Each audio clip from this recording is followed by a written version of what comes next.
കയ്യിലൊരു smart phone ഇല്ലാത്ത വളരെ ചുരുക്കം ആളുകളെ എപ്പോഴും ഉണ്ടാകും. അത് ഐഫോൺ കൂടിയാണെങ്കിലോ പിന്നെ പറയണ്ട പോരാ, അല്ലേ?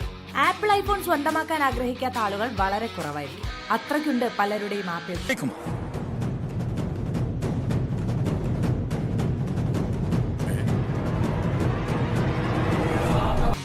പക്ഷെ വിൽപ്പനയിൽ ആപ്പിളിനെ ഇപ്പോൾ ഒരാൾ പിന്തള്ളിയിരിക്കുകയാണ് എന്ന വിവരങ്ങളാണ് ഒടുവിൽ പുറത്ത്. ഇത് നീ വിശ്വസിച്ചില്ലെങ്കിൽ പിന്നെ ഇനി പറയാൻ പോണത് നീ വിശ്വസിക്കത്തേയില്ല. അതാരാണ് കേമനെന്നാണോ? മറ്റാരുമല്ല, സാംസങ് തന്നെ. അത് കലക്കി. ഈ വർഷം ആദ്യ പാദത്തിലെ സ്മാർട്ട് ഫോൺ വിൽപ്പനയുടെ കണക്കുകൾ പുറത്തു വന്നപ്പോഴാണ് ആപ്പിളിനെ പിന്തള്ളിയുള്ള സാംസങ്ങിന്റെ ഈ മുന്നേറ്റം ലോകമറിഞ്ഞത്.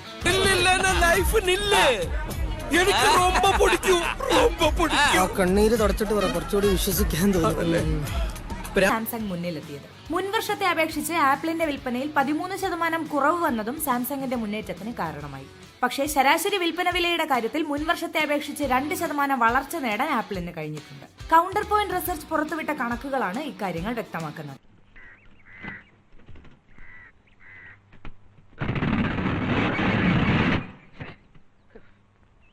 നല്ല റണ്ണിംഗ് കണ്ടീഷനിൽ ഓടിക്കൊണ്ടിരുന്ന സ്ഥാപനമാണ് ഈ പരുവത്തിലായി.